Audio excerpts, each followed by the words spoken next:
భగవంతుని ముందు నువ్వు కోరుకోవాల్సిన రెండు, నాకు నా ముందు ఎప్పుడు మంచి ఉంచు, నన్ను మంచిగా జీవించే శక్తిని ఉంచు, సరిపోతుంది.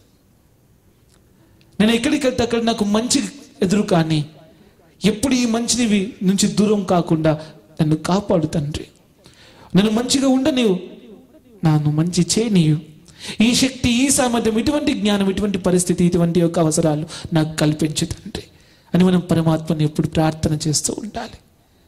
ఇలా చేయగలగాలి. అంతే కోరుకోండి, అంతే ఇంకేం కోరుకోకండి. భగవంతుడి నుంచి నన్ను మంచిగా జీవించే శక్తి నాకు, మంచిని చేసే శక్తి నాకు, నన్ను మంచివాడిగా ఉంచు, నన్ను మంచి చేయించు నా చేత. నన్ను నీ వాహనంగా మార్చుకొని ఇట్లా కూడా చెప్పవసరం లేదు. మంచికి వాహనం అవుతే సరిపోతుంది. మనం నేను వేసిన అడుగు ఇంకొకరికి వెలుగై ఉంటే చాలు, నేను వేసిన అడుగు ఇంకొకరికి మార్గదర్శకత్వం ఇస్తే చాలు, నేను వేసిన అడుగు ఇంకొకరికి విలువై ఉంటే చాలు, నేను వేసిన అడుగు ఇంకొకరికి దిక్సూచిగా ఉంటే చాలు, నేను వేసిన అడుగు ఇంకొకరికి ఖచ్చితంగా ఎంతో కొంత కష్టం తీరిస్తే చాలు, ఇంకొకరికి అది వైద్యమై ఉంటే చాలు, ఔషధమై ఉంటే చాలు, ఇంకొకరికి అది ఎటువంటి నష్టాలు కష్టాన్ని బారిన పడకుండా, ఎటువంటి చెడు బారిన పడకుండా రక్షిస్తే చాలు. అట్లాంటి అడుగు వేసే శక్తి నాకు ప్రసాదించు తండ్రి అని మనం పరమాత్మను ప్రార్థన చేయాల్సిన అవసరం ఉంది తండ్రి. అక్కడ దాని గురించి మాట్లాడుతున్నాం. బలహీనతలను రానియకండి. ఎటువంటి బలహీనత? అసలు అర్థం తెలుసా? బలమును హీనపరచున్నది బలహీనత. ఏదైతే నీ బలమును హీనపరుస్తుందో ఎవరో తెలిసినా, ఈ ప్రపంచంలో నీ బలమును హీనపరిచేవి 5 దొంగలు. 5 ఎవరో తెలుసా? ఒకసారి చూడు, నీకే అర్థమవుతుంది ఈ 5 ఎవరు. నీకు తెలుసు, ఎందుకంటే నువ్వు ఈరోజు ఇట్లున్నావు అంటే కారణం వాళ్ళే. ఎవడో ఒక్కడు నీకు కారణమై ఉంటాడు, నీ కన్నీరు తీసి ఉంటాడు. డబ్బు మొదటివాడు. ఈ డబ్బు నీకు ఎప్పుడో ఒక దగ్గర కన్నీళ్ళు కార్చింది నేను జీవించనియదు. తల దించేలా చేస్తుంది, తల ఎత్తుకొని చేస్తుంది, నేను ఆట బొమ్మను చేసి ఆడిస్తుంది. నువ్వు ఆడుకోకు, అట్లా దాంతో నువ్వు ఆడుకో, కానీ దాన్ని చేత ఆడనీయకు. కొద్దిగా క్రమశిక్షణ కలిగి ఉంటూ, కొద్దిగా కృషి గట్టిగా చేయి, కొద్దిగా నువ్వు నియంత్రించే ప్రయత్నం చేయి. డబ్బును కొద్దిగా అవసరం మట్టికి నువ్వు నీ డబ్బును వాడుకో. అనవసరంగా దగ్గర డబ్బులు వాడకు, అప్పుడు నువ్వు అవసరానికి ఇక్కడ తక్కువ పడవు. దాన్ని కొద్దిగా నియంత్రించే ప్రయత్నం చేయి. నీ మనసు నిగ్రహించు, నీ డబ్బు చేతిలో నిలుస్తుంది.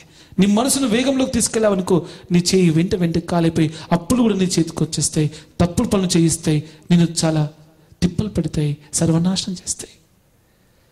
అవసరం ఉన్న దగ్గర స్పందించు, అనవసరం దగ్గర స్పందించక.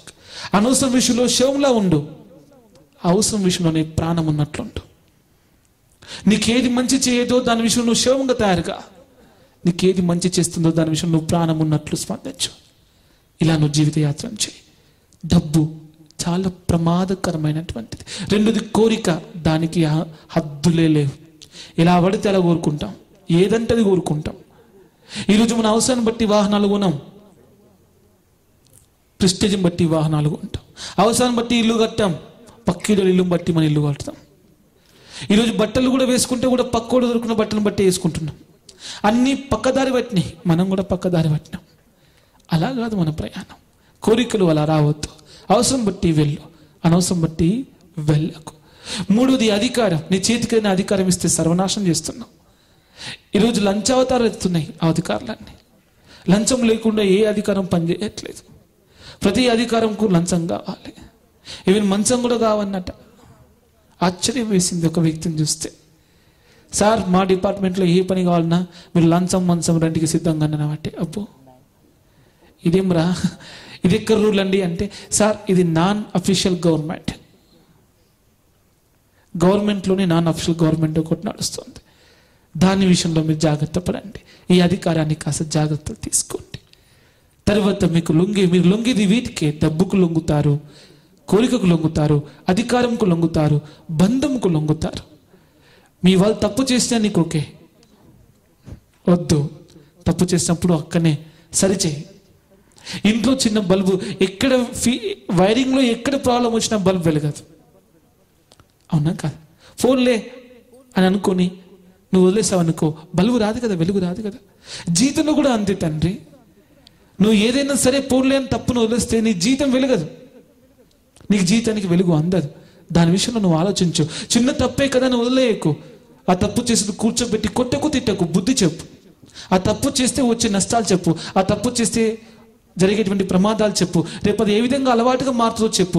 ఏ విధంగా వ్యసనంగా మారుతుందో చెప్పు. ఏ విధంగా నష్టానికి కష్టానికి దారితీస్తో చెప్పు. ఎటువంటి ప్రమాదంలో వస్తూ చెప్పు. ఎటువంటి బలహీనతని లోపల పెంపొందిస్తూ చెప్పు.